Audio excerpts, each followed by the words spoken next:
I loved teen horror films, and I always thought that having the promiscuous girls killed off first was a kind of very right-wing thing, and I thought it'd be funny to turn that on its head. And when I started thinking about what it would mean to kill off the virgins and how it would basically tear through a high school or town, I decided to write it.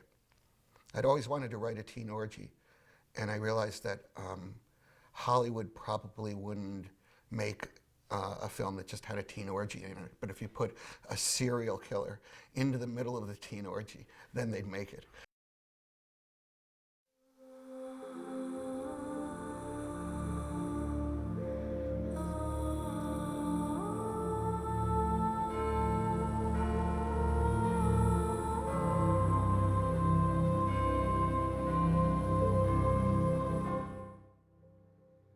Well, when I came up with the idea and I told my wife, she said, "You have to write that right away.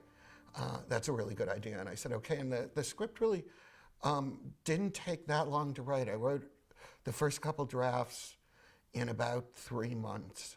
And I remember then giving it to Marshall, and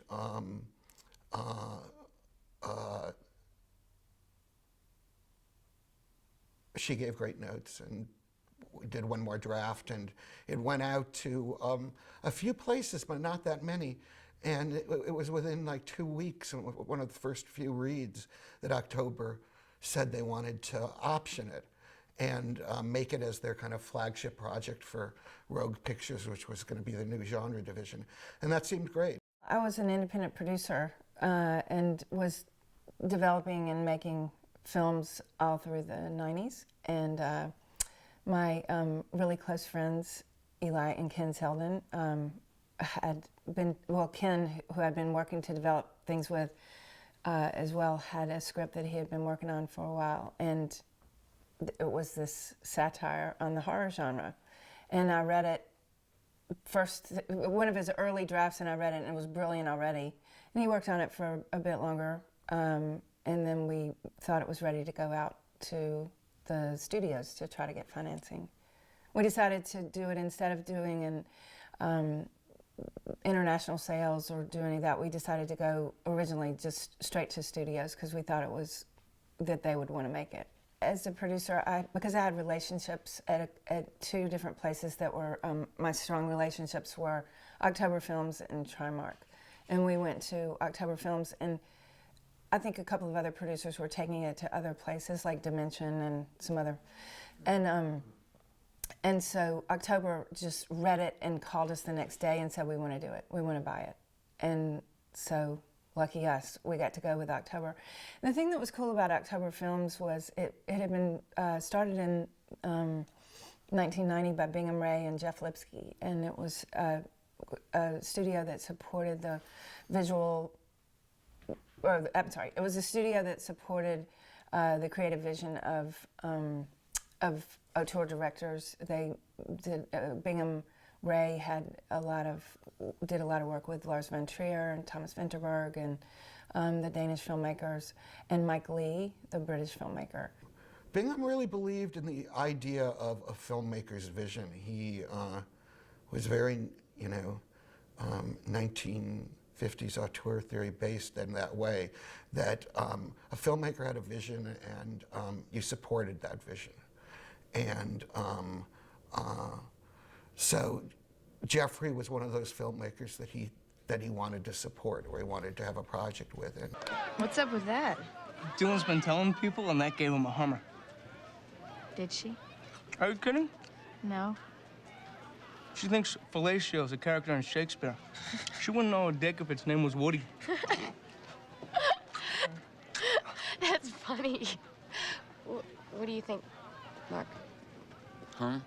Well, originally, we went out with it, and Ken was going to we hoped that Ken would direct it. And we thought it would be a smaller, maybe a smaller budget, because Ken was, a newer director. So, but when October Films and Bingham Ray, who was such an advocate for film, and he wanted to make a prestigious art house drama, basically, with a high budget, he had a great vision that we responded to, and I think Ken responded to it as well. And they created a list of directors that we started to explore. And basically the film went out to, originally the first time it went out to David Lynch, who read it and called Bingham back and said, I really, really like this, but I have a film that I want to do next. And so he, did the very polite pass. And then we went out to another director named George Armitage, who I had worked with for years. I had started in the film business with Jonathan Demme and George Armitage, and we did a film called Miami Blues. And he also did a very polite pass because he also likes to write what he directs. So, so then Bingham's next choice was Jeffrey Wright. And he was a filmmaker from Australia who had done this movie called Romper Stomper with Russell Crowe. It was a real, one of the avant-garde indie international films, and so he wanted to go with Jeffrey Wright. So we basically only had to go to 3 people, and then we had a director. Jeffrey really had a very specific idea of how he saw the film. And he really didn't change the script all that much. He did some polishing of, like anybody would. The tone is slightly different. Jeffrey had a slightly darker kind of vision of the film than when I wrote it, that was intended. And he added the actual flashback rape scene. That was the biggest change he made to the script, that in the original script there wasn't a flashback. And then there was just a lot of the script that, because of problems in production, that didn't get filmed. And I always thought that was kind of a shame because there were some good scenes. But other than the rape scene, the script was pretty much what I had written. Certainly structurally. Well, from the first meeting that we had, Jeffrey was very amenable to everything that we talked about the film, and he brought his own ideas. I distinctly remember him feeling that he wanted the tone of this to be like Vertigo. He wanted to shoot it like Vertigo and just make a really beautiful art house horror film. And again, this was for Rogue Pictures, which was the genre division of October Films. So they still were making really cool and hip and beautiful films. And this was the first one that they were making. So they were all eyes on this film, and Jeffrey was just here from Australia, and he wanted to prove himself to be someone who could be a Hollywood director. So, with Jeffrey, we went to, we hired a casting director named Joanna Ray, who had been David Lynch's casting director, and we thought that would be a really good way. If you couldn't get David Lynch, you could get his casting director. And we started the casting process, and simultaneously we went back to Virginia and scouted for the small town called Cherry Falls, which in and of itself is worth the whole movie, is making a movie called Cherry Falls about people having to lose their virginity to stay alive. But so we went back to Virginia, and we scouted in Warrenton, Virginia, which is up outside of Charlottesville on the way to Washington, D.C., and it had this beautiful, idyllic town, and that was the town square that we were using. And then we found the high school in Richmond, Virginia, and the Virginia Film Commission was very helpful. They were very excited to have a film come to Virginia. So we had a great working relationship. We hired all the most incredible crew that you could get. We got Merrick Dabrowski, who was a production designer, whose credits I can't remember. And we hired Tony Richmond, who had shot all of Nicholas Roeg's films, and the best looking one of all, Don't Look Now. And again, all of it was we talked about the tone, the color, the shooting style of Vertigo being the way that we wanted to shoot it. Like a little tiny mouse.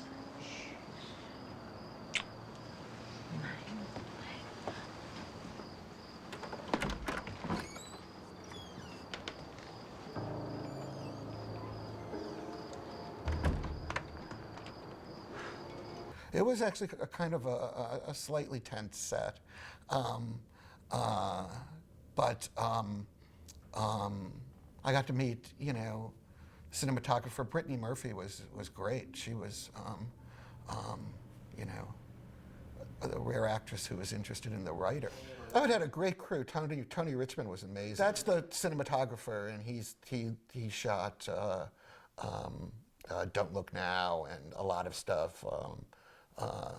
Who was married to Jacqueline Smith, one of Charlie's Angels. It was like a huge international playboy. But he was great, and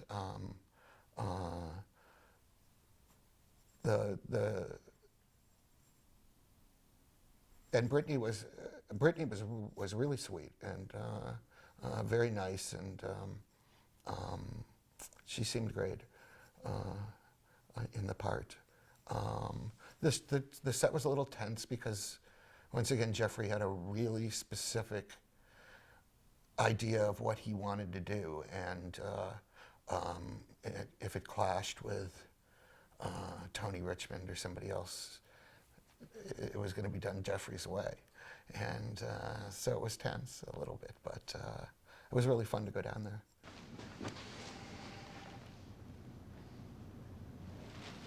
Well, I don't need to tell you what an uproar the school's in. Cancel all the regular classes for the day and ask the teachers to counsel and console the kids. I know they're professionals for these sorts of situations, but I thought it'd be best coming from Listen, someone. Tom, I'm gonna have to stop by some of your classes to ask a few questions. I'd like to start with the ones that those two kids attended. The production, unfortunately, got pretty far behind pretty quickly. I remember when I visited, they were already way far behind and heading pretty severely over budget, and that's why a bunch of the stuff got cut from being shot. That I think it was only like maybe a 30-day maximum day shoot, and they were already like 3 or 4 days behind when I got there. And so by the end, they were just trying to cover whatever they could as quickly as possible because they hadn't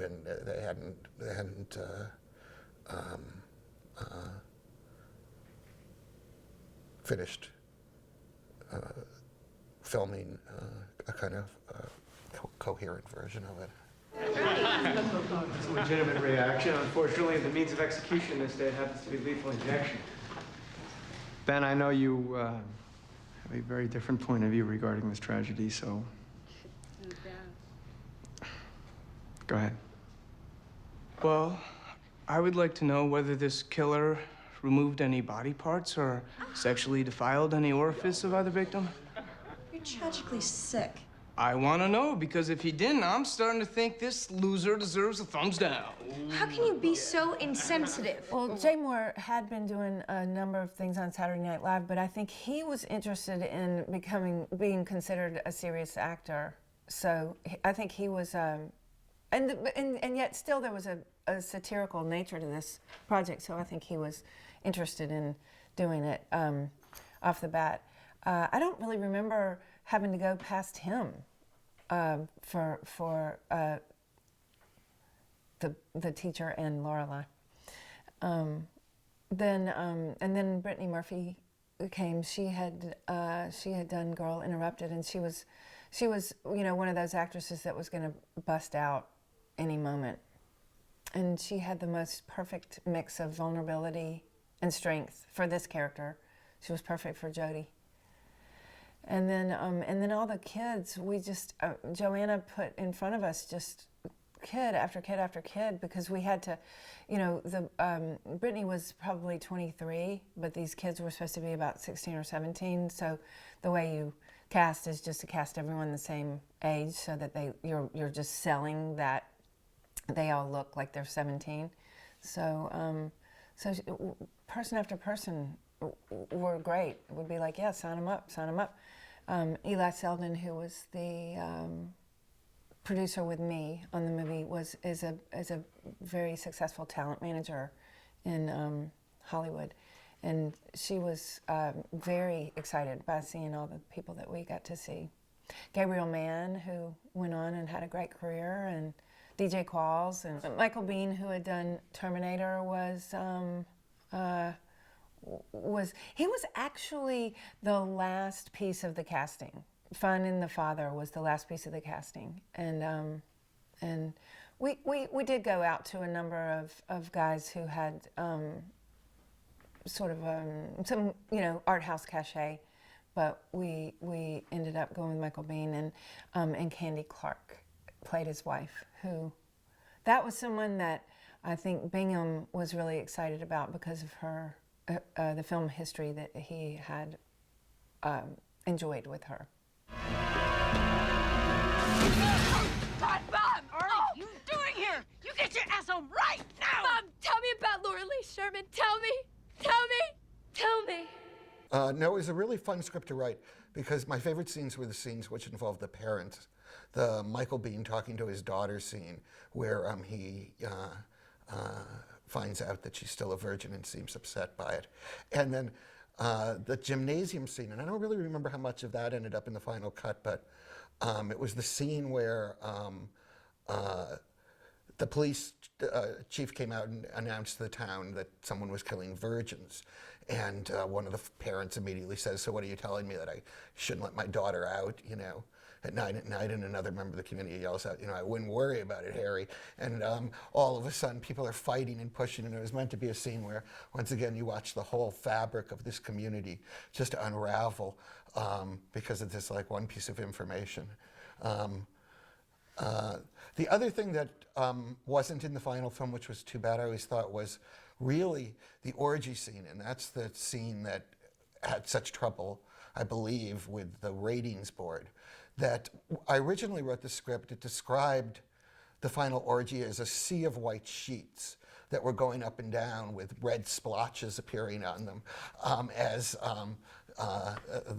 Brittany Murphy is chased through this orgy by this, you know, a serial killer. And Jeffrey decided to get rid of the sheets and shoot everybody nude, and so I think he was obligated contractually to deliver an R-rated copy. So almost all of the stuff he shot of the orgy couldn't be used because it was X-rated, you know. They went back, I know, several times, cutting more and more out of the orgy scene. And I always thought that was a shame, because that was really one of the reasons I wanted to write the script. Was I thought kind of the perfect final teen horror scene was, you know, a serial killer chasing the last virgin through a teen orgy, or fuckfest, as they called it in the story. In 1999, Universal sold this division to Barry Diller, who was forming USA Films, and which also had USA Television. It's in the same group, and so because this October Films had originated this project, when new executives come in, a lot of the old things that were made don't get the release that they would have gotten if the original people had released it. So Cherry Falls became, even though when it was first set up, it had sold internationally, every country They took it to Cannes right after they optioned it in, I think they optioned it in January of 1999, and they went to Cannes Film Market and they sold every territory. But so it actually had a really good international release, and it was very successful internationally. But in the U.S., they decided to put it on USA television instead of putting it out in the theaters. And so it became the most expensive television movie ever made. $14 million television movie. Premiered on USA television. Well, it was like a perfect storm. I remember the company got sold, and literally like a month before the film came out, there were these Senate hearings on sex and violence in teen films. And the Senate went through a whole thing where they, basically condemned the depiction of sex and violence in teen films. I don't remember exactly what they said, but it threw a spotlight onto a film like Cherry Falls. And considering a new company had just come in, I don't know that they wanted their first release to be something that so completely and specifically defied exactly what the Senate had said Hollywood should do. And they pulled it, I mean, it was like a week or two before the release, and it was supposed to be, in a lot of theaters. They pulled it, and I always thought that had an influence on it as well. And I remember that being discussed, that this was just horrible timing for these hearings to have taken place, and then there was a new company, and they didn't want their, flagship project to be so criticized for, the sex and violence in it.